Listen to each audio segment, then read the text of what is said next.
Muy buenas noches, damos gracias a Dios por una nueva oportunidad que Dios nos brinda de poder llevar a cabo nuestro estudio bíblico. Le habla el pastor Gilberto Miguel Rufat, uno de los ancianos de la Iglesia Bíblica. Jesucristo es el Señor en la ciudad de Halton, Texas. Estamos hoy en nuestro estudio bíblico que llevamos a cabo todos los jueves y vamos a estar esta vez en el capítulo 13 de Apocalipsis, así que le invitamos a que busque su Biblia, busque algo en que usted pueda anotar para poder dar comienzo. Aprovechamos para darle un saludo a aquellos hermanos, pastores, amigos que nos puedan estar viendo.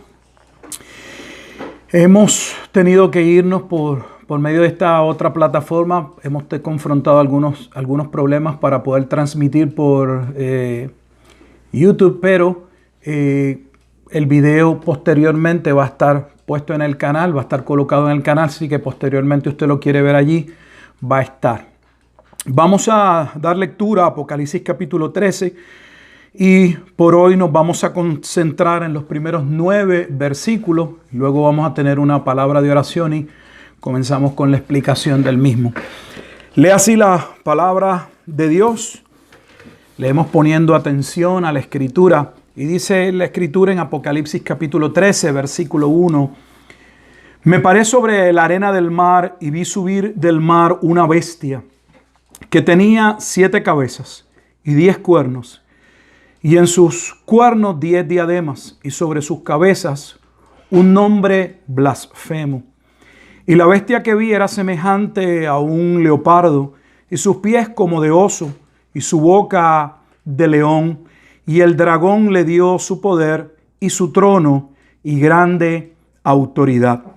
Vi una de sus cabezas como heridas de muerte, pero su herida mortal fue sanada. Y se maravilló toda la tierra en pos de la bestia. Y adoraron al dragón que había dado autoridad a la bestia. Y adoraron a la bestia diciendo, ¿quién como la bestia? ¿Y quién podrá luchar contra ella? También se le dio boca que hablaba grandes cosas y blasfemias y se le dio autoridad para actuar 42 meses. Y abrió su boca en blasfemias contra Dios para blasfemar de su nombre, de su tabernáculo y de los que moran en el cielo. Y se le permitió hacer guerra contra los santos y vencerlos. También se le dio autoridad sobre toda tribu, pueblo, lengua y nación. Y le adoraron todos los moradores de la tierra cuyos nombres no estaban escritos en el libro de la vida del Cordero, que fue inmolado desde el principio del mundo.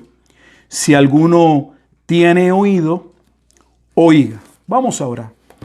Padre, te damos gracias una vez más en esta noche por la oportunidad que nos brindas de poder transmitir, Padre Santo, este estudio bíblico.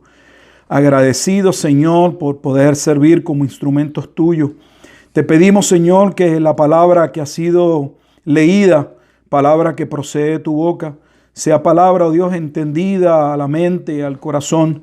Por lo tanto, te pedimos que nos des ojos para ver, oídos para escuchar y un corazón bien dispuesto, como siempre, a vivir por esa palabra, a obedecer esa palabra, a proclamar esa bendita palabra.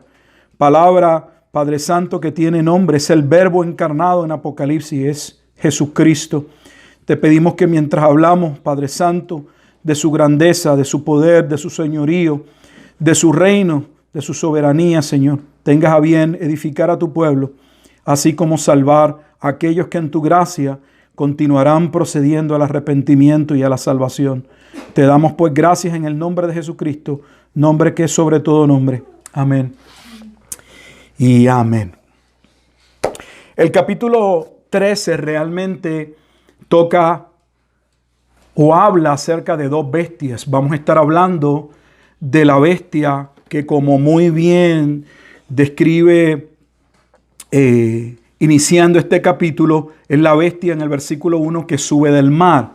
Posteriormente, cuando demos lectura del versículo 10 en adelante, veremos que en el versículo 11 se habla de otra bestia. Después vi otra bestia que subía de la tierra. Así que Apocalipsis 13 presenta dos bestias que son instrumento de aquella serpiente que en el capítulo 12, la serpiente antigua, Satanás, el diablo, el engañador del mundo, cuyo propósito es atacar a la iglesia y posteriormente será utilizado también para llevar su furia y su ira completamente sobre todo el pueblo de Israel como parte del juicio de Dios contra el pueblo de Judá.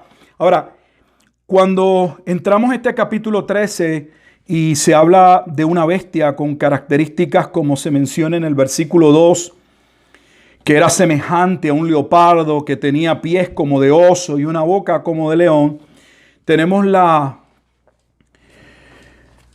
tal vez pensemos en ver cómo podemos describir en nuestra propia condición qué clase de bestia sería esa y empecemos todo un proceso que es lo que sucede de especulación. No debemos especular con relación a esta primera bestia que sube del mar. ¿Por qué? Porque Juan nos está describiendo quién es esta bestia. Debemos retomar que el libro de Apocalipsis, esto es importante, lo he dicho muchas veces y lo repetiré una y otra vez mientras estemos en este estudio. El libro de Apocalipsis principalmente aborda, toca, se centra en el juicio de la venida del Hijo del Hombre en las nubes contra Judá. Apocalipsis 1:7. Ese juicio del Hijo del Hombre está descrito en el libro de Daniel. El estudio pasado, el jueves pasado, abordamos y tocamos, hicimos un pequeño resumen de Daniel 2, 7, 9 y 12. Y es en Daniel en el que se desarrolla el tema de estas bestias. Bestias que proceden de Daniel capítulo 7, pero estas cuatro bestias que Daniel ve en sus sueños y en sus visiones en Daniel 7, también guardan relación con el sueño que tiene Nabucodonosor en el capítulo 2. O sea que ese sueño que Daniel va a interpretarle al rey Nabucodonosor en Daniel 2 corresponde con las bestias que también ve subir del mar Daniel en el capítulo 7. Vamos a Daniel capítulo 7 para percatarnos de que este es el pasaje de referencia para poder entender Apocalipsis capítulo 13. Si retomamos parte de lo que estuvimos viendo en el capítulo 12, en el capítulo 12 de Apocalipsis vimos cómo la serpiente, el dragón escarlata, rojo escarlata, va contra el hijo que va a nacer de la mujer y cómo posteriormente va contra la mujer, cómo la mujer es preservada en el desierto y posteriormente va contra el resto de la descendencia. Ahora lo que estamos viendo es cómo es que el dragón, cómo es que esta serpiente antigua fue tras el Hijo del Hombre, cómo fue tras la mujer sobre ese remanente preservado por gracia del pueblo de Judá, cómo lo interpretamos, del cual vino el Hijo del Hombre, se encarnó porque él vendría en la carne de la tribu de Judá. ¿Cuál sería el instrumento que usó Satanás para perseguir la iglesia y posteriormente que Dios va a utilizar para traer el juicio sobre Judá? Esos dos instrumentos que Satanás va a utilizar es el imperio romano, como vamos a ver, y también cuando lleguemos a la bestia que sube de la tierra, el aparato religioso de Judá en el primer siglo.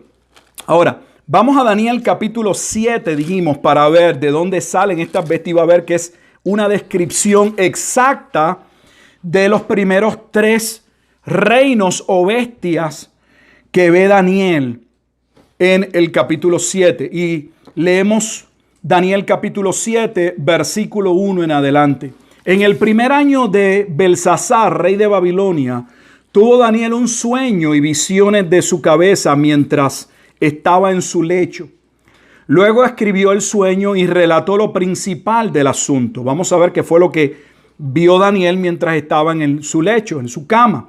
Daniel dijo, miraba yo en mi visión de noche y he aquí que los 4 vientos del cielo, y ya hemos visto estos 4 vientos en el libro de Apocalipsis, combatían en el gran mar. Y 4 bestias grandes, diferentes la una de la otra, subían del mar. Observe que Daniel, capítulo 7, versículo 3, describe a 4 bestias que suben del mar. Lo mismo que está viendo Juan en Apocalipsis capítulo 13, versículo 1. Solo que Juan está narrando una bestia, una sola bestia. Y vamos a ver por qué narra una sola bestia. Porque era la única bestia o el último imperio, el imperio que iba a estar operando, que estaría gobernando en los días del Hijo del Hombre. Dice versículo 4. La primera era como león y tenía alas de águila. Yo estaba mirando hasta que sus alas fueron arrancadas y fue levantada del suelo y se puso y está sobre los pies a manera de hombre y le fue dado corazón de hombre. Y he aquí otra segunda bestia, semejante a un oso, la cual se alzaba de un costado más que del otro y tenía en su boca 3 costillas entre los dientes. Y le fue dicho así: levántate, devora mucha carne. Después, versículo 6, de esto miré y he aquí otra semejante a un leopardo. Observe que ya llevamos 3 bestias. La primera es un león. La segunda, versículo 5, es un oso. Versículo 6, un leopardo. Con 4 alas de aves en sus espaldas tenía también esta bestia 4 cabezas y le fue dado dominio. Versículo 7. Después de esto, miraba yo en las visiones de la noche y he aquí la 4ª bestia. Y esta es la parte importante porque esta 4ª bestia es la bestia que Juan ve subir del mar en Apocalipsis capítulo 13. Después de esto miraba yo en las visiones de la noche, versículo 7 nuevamente, y aquí la 4ª bestia espantosa y terrible, y en gran manera fuerte, la cual tenía unos dientes grandes de hierro, devoraba y desmenuzaba, y las obras hollaba con sus pies, y era muy diferente de todas las bestias que vi antes de ella, y tenía 10 cuernos. Los mismos 10 cuernos que vemos en Apocalipsis capítulo 13, versículo 1. Pero ahora observa el versículo 8. Mientras yo contemplaba los cuernos, que ya sabemos que son 10 cuernos, he aquí que otro cuerno pequeño salía entre ellos. Este es el cuerno pequeño en Daniel 7 que le va a hacer la guerra a los santos. Dice nuevamente el versículo 8, mientras yo contemplaba los cuernos, he aquí que otro cuerno pequeño salía entre ellos y delante de él fueron arrancados 3 cuernos de los primeros. Y aquí que este cuerno tenía ojos como de hombre y una boca que hablaba grandes cosas. ¿Qué va a hacer ese cuerno? Adelantamos un poco la lectura al versículo 21, Daniel 7, 21. Y veía yo que este cuerno hacía guerra contra los santos y los vencía. Acabamos de leer eso. Observe. Y veía yo que este cuerno hacía guerra contra los santos y los vencía. Eso es Apocalipsis 13, 7. O sea, Juan está citando Daniel. Así que cuando comenzamos el capítulo 13, estamos ubicados en la 4ª bestia, y esta 4ª bestia es el Imperio Romano. Porque en el capítulo 7 se establece, esto es repaso, lo hemos dicho en muchas ocasiones, que del capítulo 7 de Daniel se desprende que la imagen del sueño de Nabucodonosor, que parece estar dividida en 5, y algunos creen que eran 5 imperios, al punto que en un momento les mencioné que en Inglaterra hubo un partido que se llamaban los hombres de la quinta monarquía, porque en ese momento dado histórico Inglaterra se veía como que iba a ser ese quinto imperio, esa quinta nación que iba a ser usada por Dios para la llegada del Mesías. Sin embargo, el capítulo 7 de Daniel, esto es nuevamente importante, señala, aclara que no serían 5, sino 4 reinos. ¿Cómo lo sabemos? Sin equívoco, sin lugar a duda. Daniel capítulo 7, versículo 17 dice: estas 4 grandes bestias son 4 reyes. Aprovecho y hago una pausa, y ya había hablado de que las bestias no solamente representan el reino, sino también representan el rey que está gobernando. Por lo tanto, vamos a ver que en el libro de Apocalipsis la bestia representa tanto el instrumento, el imperio romano, pero también representa a Nerón, al cuerno que está gobernando ese imperio. Dice, estas 4 grandes bestias son 4 reyes que se levantarán en la tierra. Versículo 18, después de la 4ª bestia recibirán el reino los santos del Altísimo. No dicen el 5º, en el 4º. Y ese 4º hay un consenso general, aun cuando haya divisiones en términos de una visión apocalíptica futurista, de que ese último reino es el imperio romano.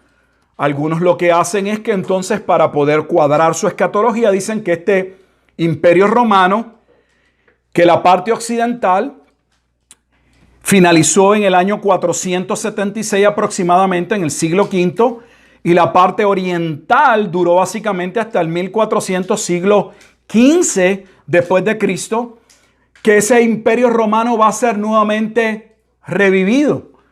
Habíamos dicho que por eso en momentos dados escuchamos pastores o supuestos profetas diciendo que cuando Europa se estaba confederando, eso era que el imperio romano estaba nuevamente surgiendo, y que de ese imperio romano era que vendría el anticristo.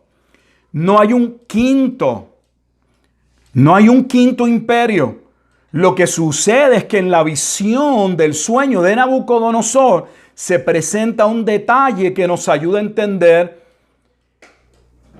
los 10 cuernos, porque se nos dice que el hierro en un momento dado iba a estar mezclado con barro, y Apocalipsis habla de que Roma pasa por todo un proceso de transformación donde comienzan a gobernar los famosos césares o emperadores. Eso llevó a Roma a un proceso, y ese gobierno nuevo estaba confederado. Sí, había un hombre al mando, pero había una serie de familias aristocráticas que se unían bajo ese poder. Así que Roma, aunque parecía ser fuerte con el César, a la vez era débil, ya no estaba confeccionado ese poder imperial del Senado como estuvo en otros momentos.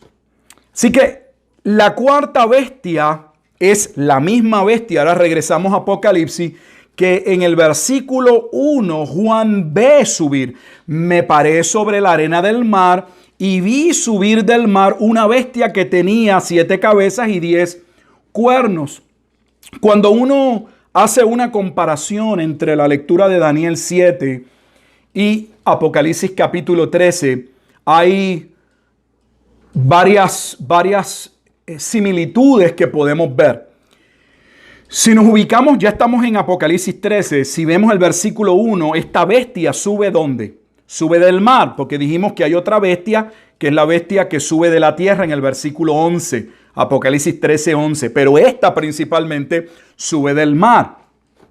Y cuando leímos Daniel capítulo 2 y versículo 3, Daniel 7, versículos 2 y 3, también las 4 bestias suben del mar. Así que vemos que están hablando, suben de la misma manera del mar.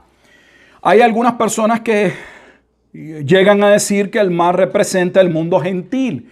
Y en un sentido es real, porque pues en ocasiones casi todos los pueblos que venían contra el pueblo de Judá venían como se llama el mismo nombre hebreo, los que del otro lado venían del otro lado del mar. Así vinieron los romanos. Luego vemos la similitud, tal vez que una de las similitudes que nos ayuda claramente a ver que se está hablando de lo mismo es la semejanza en cuanto a la descripción que se nos da.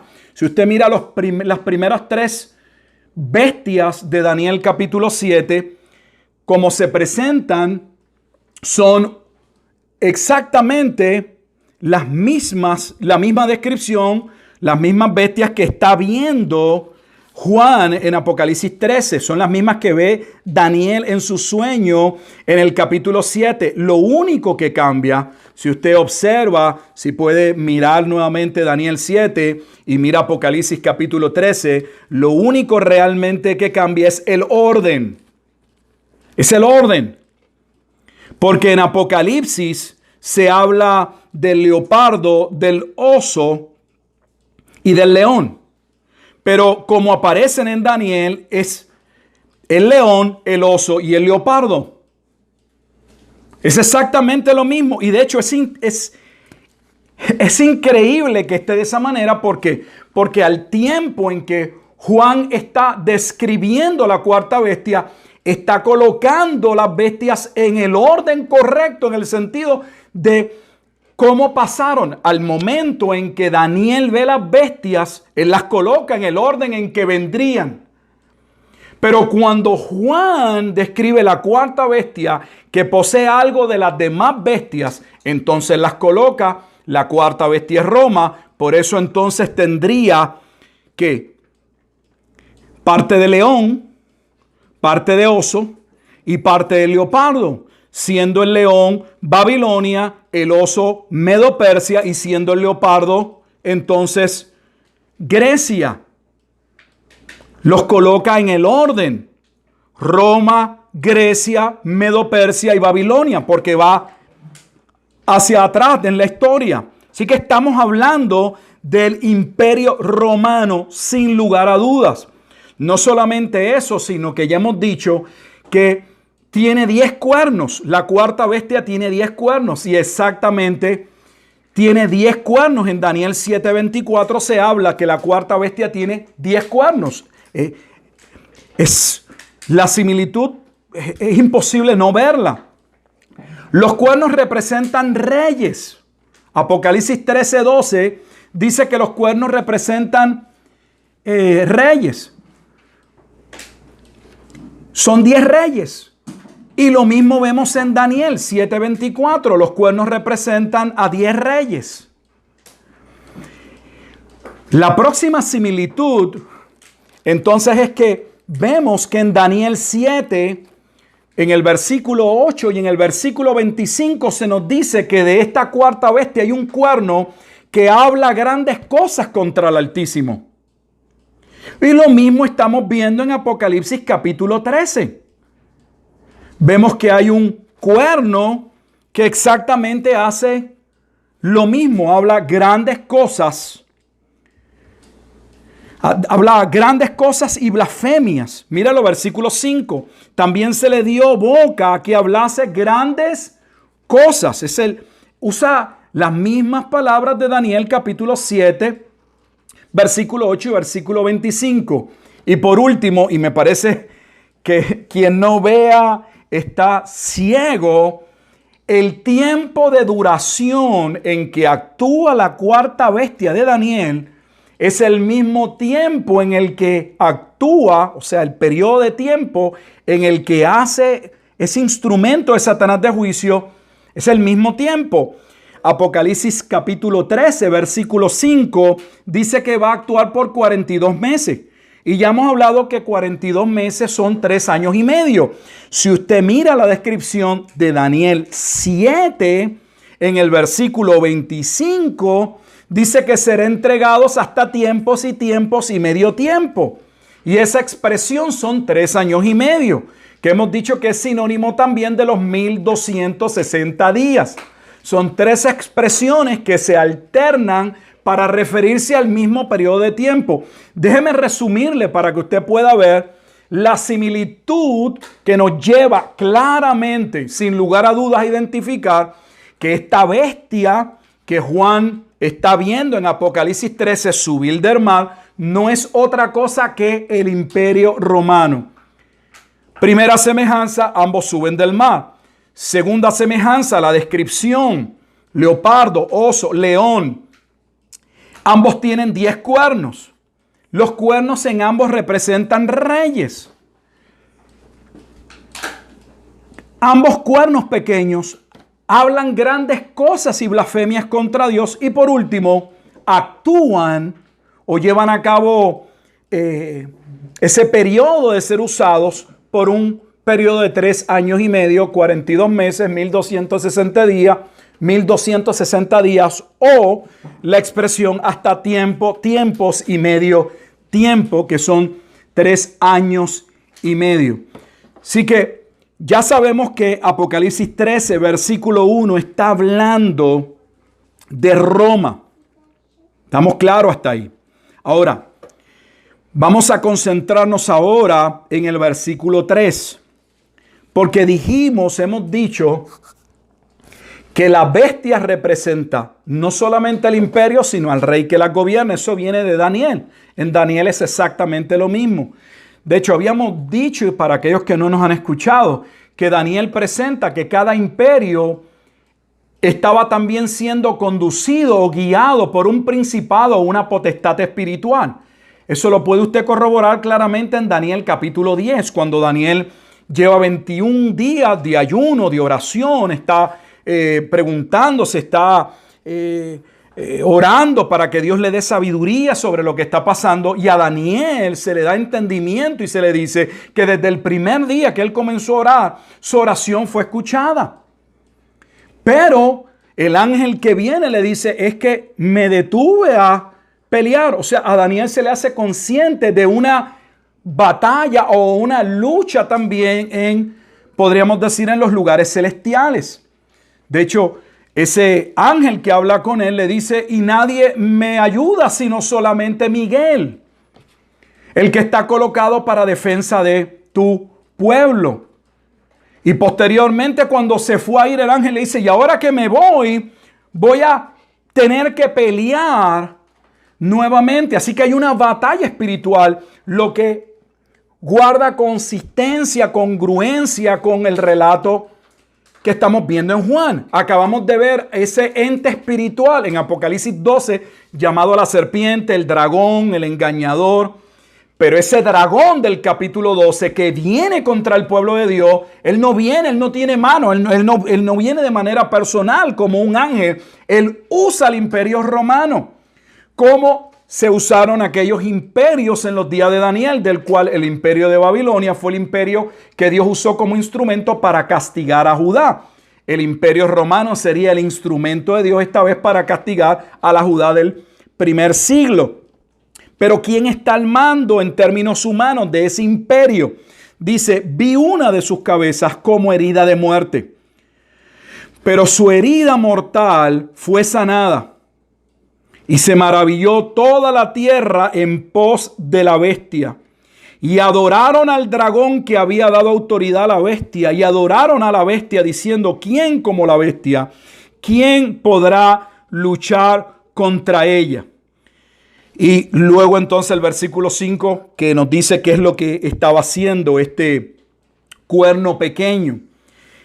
¿Qué está describiendo entonces Juan en el versículo 3 al versículo 4? Bueno, está describiendo el momento en que el imperio romano básicamente colapsa en el primer siglo. Aquí hay una información que yo le tengo que proveer, que no la relata la escritura, pero eso no significa que no haya documentación histórica que podamos corroborar lo que vamos a estar afirmando. Porque hay personas que piensan que si hay algo histórico y no puede salir de un versículo de la Biblia, uno no puede usar la historia, ¿no? Usted está totalmente equivocado, la historia es importante. Y cuando muchos de estos libros se escribieron, como los autores estaban hablando dentro del contexto y las circunstancias que estaban viviendo, no se veían en la necesidad de explicarle a sus destinatarios de qué imperio estaban hablando y quién estaba al mando, porque era conocido por los destinatarios de la carta. Pero nosotros estamos leyendo un libro que tiene no menos de 2000 años atrás. Pues nosotros tenemos que ir a la historia y poder constatar cómo era el Imperio Romano, qué sucedió bajo el Imperio Romano. Del año 68 en adelante, Roma entró en una guerra civil que Roma se vio básicamente al borde del colapso. Porque antes del suicidio de Nerón, Nerón se va a suicidar, el emperador Nerón se suicida en el año 68. Ya Nerón había hecho tantas cosas que no contaba con el favor del Senado y una persona específicamente del Senado con mucho poder económico levanta una revuelta y le pide a alguien que él lo va a apoyar para que sea el nuevo emperador, o sea, para destronar, que todavía estaba vivo, a Nerón, y se llama Galba. El año 68 al 69, después de la muerte de Nerón, hasta el 69, por un año, Roma pasó por lo que se llama en la historia los 4 emperadores romanos. Muriendo Nerón, viniendo Galba, luego Otón, Vitelio y posteriormente quien hace resucitar la bestia en términos de que el Imperio Romano vuelve a cierta armonía, vuelve a resurgir, vuelve a tener estabilidad, es Vespasiano, quien era un general cuando Nerón lo manda a Jerusalén para terminar el asedio o la rebelión que se había comenzado en Cesarea de Filipo de parte de los judíos. Así que este hombre va a terminar siendo Vespasiano, este general va a terminar siendo emperador. Con Nerón suceden 2 cosas que van a provocar el colapso. No la muerte de Nerón por la muerte, es que Nerón no tenía hijos. La dinastía Julio Claudio muere con Nerón. Él es el último emperador de esas familias, de esos linajes que se habían unido. La dinastía Julio Claudia, él es el último emperador. Nerón no tiene hijos que le puedan seguir una vez se suicida y entra a Roma en toda una guerra donde las fuerzas imperiales comenzaron a atacarse unas a las otras, las propias legiones. Y la primera rebelión o la primera lucha se dieron con Galba, luego se levanta otro hombre llamado Otón. Posteriormente ya le mencioné Vitelio y el Senado, viendo el caos que había en Roma, llaman a Vespasiano y le piden que venga a Roma porque Roma iba a colapsar. Y es Vespasiano el hombre que le va a volver a dar armonía y cohesión al imperio. De hecho, estoy seguro que algunos de ustedes, si conocen algo de historia romana, deben haber escuchado en algún momento dado que una de las cosas que hizo adelantar la causa del evangelio, que propició que el evangelio pudiese ser difundido, pudiese correr en la manera en que corrió en el primer siglo, no habiendo internet, no habiendo los medios que hoy tenemos, es porque el imperio gozaba de lo que se llamaba la Pax Romana. Esa Pax Romana que comenzó con Augusto en el año 27 antes de Cristo, si no los había amado, finaliza con la muerte de Nerón.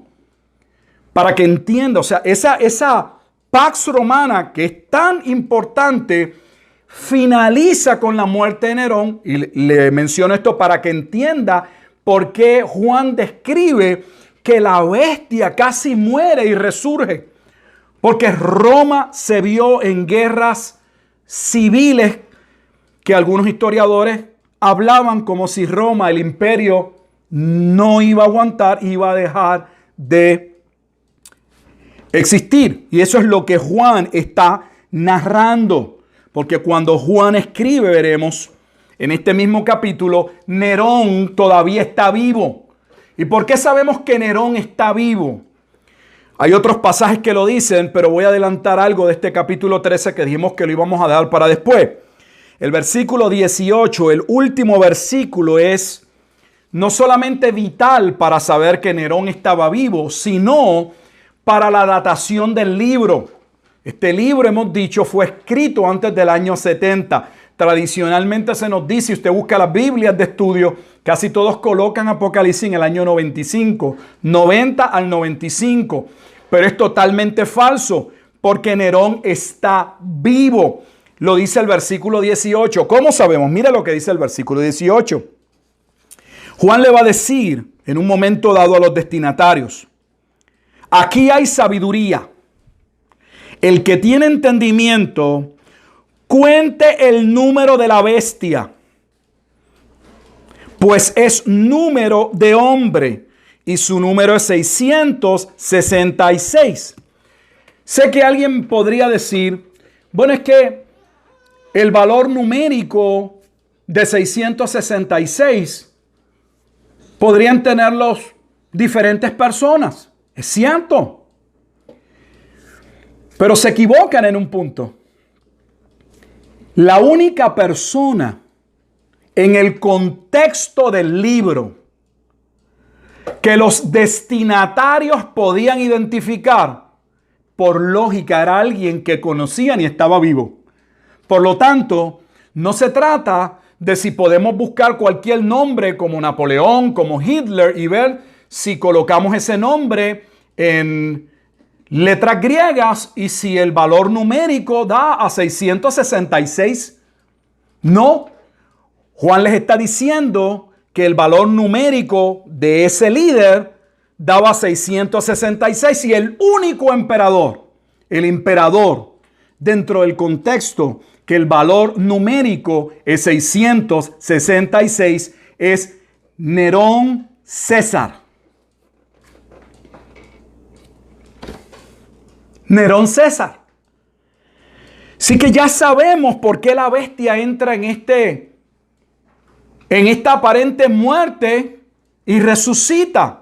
No en términos reales, sino metafóricos. Roma casi colapsa y vuelve a levantarse, teniendo ahora no al general Vespasiano, sino al emperador Vespasiano, que es increíble porque Vespasiano no tenía ningún linaje, no procedía de ninguna familia real, pero en el desespero en el que se encontraba Roma, entendieron que lo que Roma necesitaba era un líder militar. Y encontraron que ese líder militar que podía terminar las luchas y que podía lograr que las diferentes facciones que estaban peleando unas con otras se colocaran debajo de ese líder era Vespasiano. Y de ahí comienza la dinastía de los Flavios.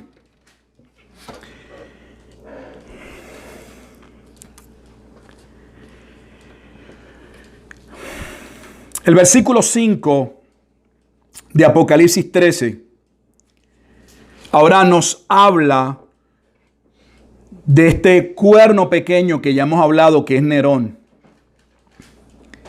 Y dice que se le dio boca que hablase grandes cosas y blasfemias, y se le dio autoridad para actuar 42 meses. Hay dos sucesos históricos también que son importantes separarlos, pero básicamente están unidos en una línea del tiempo. En el año 64, nuevamente son eventos históricos. En el año 64, Roma se incendia. Si usted busca el gran incendio de la ciudad de Roma en el año 64, ese incendio en el año 64 llevó a que Nerón culpase, por razones que no vamos a discutir ahora, a los cristianos. Y ahí comenzó la persecución o la gran persecución del imperio romano contra los cristianos. Hay que hacer una salvedad porque hay veces que se mezclan historias por no ponerlas en contexto. Hasta el año 64, Roma no estaba realmente persiguiendo a los cristianos. El libro que tenemos que llega hasta esa fecha, tal vez hasta el 65, 66 dirían algunos, es el libro de los Hechos. Nosotros tenemos la historia de la iglesia desde la muerte y resurrección de Cristo hasta el año 65, 66 en el libro de los Hechos. Y quien está persiguiendo a la iglesia no es Roma. Es la bestia que vamos a ver que sube de la tierra, que trabaja mano a mano con la bestia que sube del mar. Y vamos a hablar por qué posteriormente. Porque hay muchos datos que se desconocen porque no se han enseñado de cómo comenzó la relación de Judea con el Imperio Romano, donde Judea tenía favores y privilegios que otros pueblos no tenían. Para darle un detalle de los privilegios que gozaba el pueblo judío, que no tenían otros pueblos conquistados por Roma, era que los judíos estaban libres del servicio militar. Imagínense qué privilegio. Que mientras todos los demás pueblos que habían sido conquistados por Roma, cada vez que Roma iba a la guerra, esos pueblos tenían que pelear con Roma, a favor de Roma. Los judíos no tenían que salir a la guerra para pelear por Roma. Pero estaremos hablando de muchas y otras cosas que la iglesia de hoy desconoce. Así que quien persigue realmente a los primeros cristianos, quien da muerte a los primeros mártires de la iglesia, como Esteban, como a Santiago, Jacobo, es el aparato de la bestia que sube de la tierra, que hablaremos después. No es hasta el año 64 que ante el incendio de Roma, que hay historiadores romanos que culpan a Nerón del incendio de Roma porque él quería hacer Nerópolis. Él quería hacer de Roma la ciudad de Nerón. Pero para poder crear la ciudad de Nerón había que destruir la Roma que estaba. Los cristianos van a ser acusados, y eso usted lo puede buscar en cualquier lugar, Wikipedia, cualquier lugar que usted quiera buscar, es de conocimiento general, que eso provoca entonces la persecución de Roma contra los cristianos. Esa persecución que inicia en el año 64, que es el año del incendio, va a extenderse hasta el año 66. Si usted recuerda Mateo 24, mire cómo la precisión histórica de todo, yo me asombro. Porque Jesús le dijo en un momento dado, si usted lee bien Mateo 24 comienza a describirle primeramente, antes del asedio, antes que vean en el versículo 15 que viene ya la abominación de desolación, Jesús le habla de la persecución a la que iban a ser sometidos los cristianos. Y esa persecución que él dijo, si esos días no se acortasen, ninguno básicamente podría ser salvo. En el año 66, lo que corta, lo que hace que Roma desvíe su atención del furor con el que estaba cazando a los cristianos fue la revuelta judía que comienza en Cesarea de Filipos. Esa revuelta judía, esa rebelión judía se acrecentó a tal nivel que los ojos de Roma ya no estaban en los cristianos. Los ojos de Roma se centraron, y especialmente en el de Nerón, en buscar cómo aquella sublevación del pueblo judío finalizaba, cómo aquella rebelión terminaba, que ya hemos dicho que posteriormente, después de haber enviado a otras personas, Nerón se da cuenta que necesita a alguien de experiencia y va a enviar, que ya era un hombre no muy entrado en edad, pero un hombre maduro, y va a enviar al general Vespasiano, que posteriormente se va a convertir en César, como ya hemos dicho. Y específicamente ese es el tiempo que dura. Básicamente, unos 3 años y medio. Del 64, 65 al 66, exactamente. Pero luego del 66 al 70 hay 3 años y medio que entonces dura la otra revuelta. El tiempo es específico. Cuadra muy bien con los datos históricos. Dice que Nerón abrió su boca, versículo 6, contra Dios para blasfemar de su nombre, de su tabernáculo y de los que moran en el cielo. Nerón, lo que va a terminar enojando, según algunos dicen, a Nerón, más allá de los problemas que empieza en esa ciudad de Cesarea de Filipo, es el hecho de que los judíos ofrecían unos sacrificios y unas ofrendas por el emperador.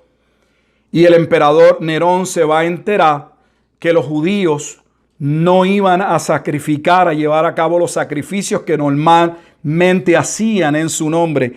Que, dicho sea de paso, Dios no mandó a hacer sacrificios por el emperador. Para que entienda la relación que voy a estar hablando había entre Roma y el aparato religioso que era puesto, colocado, eran puestos realmente políticos más que religiosos de Roma. Por eso es que en Apocalipsis se habla de la mujer, de la ramera que cabalga con la bestia, Judá, y le llama prostituta por la relación que mantenía con Roma. La misma relación que usted no le debe extrañar, porque cuando Pilato, el procurador romano que Roma envía, tiempo antes de la muerte de Cristo, había habido una insurrección, otro levantar, otro momento del pueblo romano, y mandan a Pilato. Pilato era de esos hombres que cuando se formaban situaciones, era un hombre duro, un hombre que iba a levantar, a destruir a sus enemigos. Y este hombre que había matado y mandado a crucificar ¿cuántas personas? Cuando tiene a Jesús de frente, las escrituras narran que Pilato intentó, una y otra vez, liberar a Jesús de la condena de muerte. Las escrituras recogen que Pilato accede a matar a Jesucristo porque el liderato, el aparato religioso judío, la gran ramera le dice: nosotros no tenemos otro rey sino César. Cuando Pilato les dice: ¿qué quieren que haga con este rey? Ya lo había hasta mandado a azotar, pensando que los 39 azotes, los 40 azotes menos uno, los 39 azotes que le habían dado y eran suficientes. Lo sacó todo ensangrentado, todo adolorido. Pero el pueblo lo quería, el liderato religioso lo quería muerto.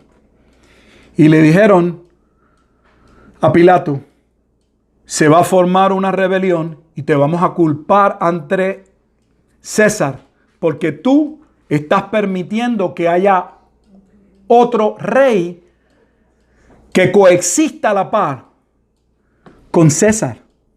Y eso es lo que va a llevar a Nerón a crucificar a Jesucristo.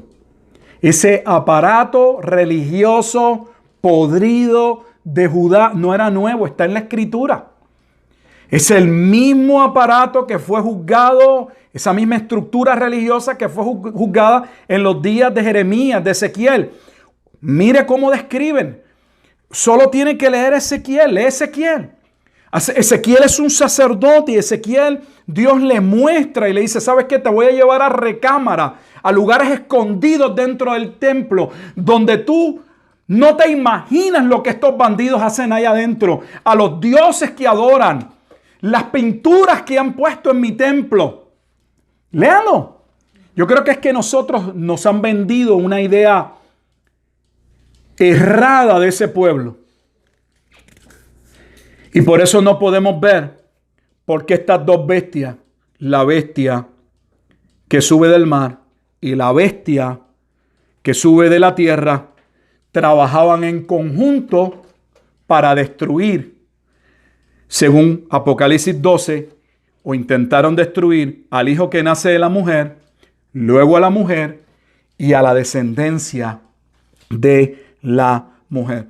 Vamos a terminar nuestro estudio por hoy y luego entonces vamos a ver la parte que corresponde ya al final y entramos a la segunda bestia, que ahí tendremos que traer otras referencias y algunos otros datos históricos para que podamos ver la relación, debo decir, que existía entre Roma y el pueblo de Judá.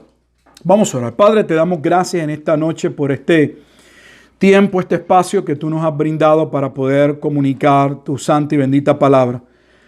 Permite, oh Dios Padre, que aquellos que la han escuchado puedan posteriormente, como los bereanos, en el libro de los Hechos, en el capítulo 17, sacar tiempo y mirar los pasajes de referencia y estudiar la Escritura y ver si realmente lo que hemos dicho, Señor, guarda relación, guarda correlación, es consistente, Padre Santo.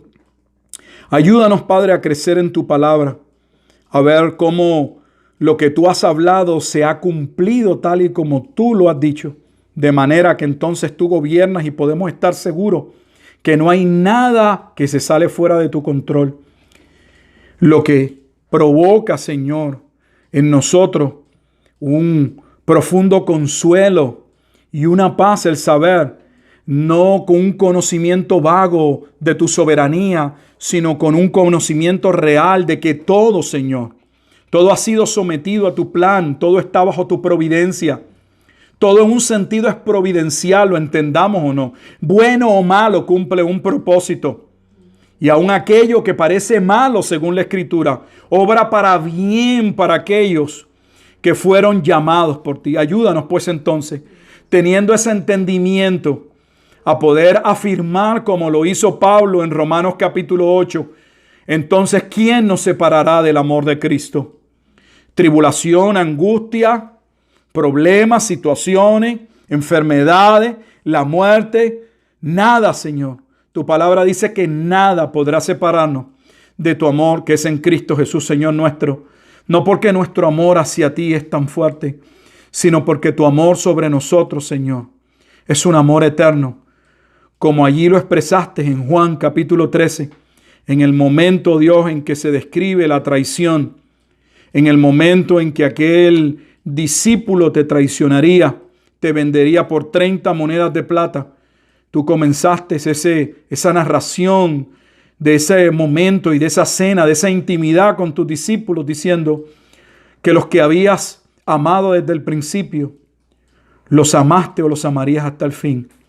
Ayúdanos, Señor, a que esa sea nuestra fe, a que esa sea nuestra confianza, para poder andar con pasos seguros en un mundo de oscuridad y de maldad, pero maldad y oscuridad que posteriormente veremos cómo en tu providencia ha sido permitida para un bien mayor, el de tu gloria.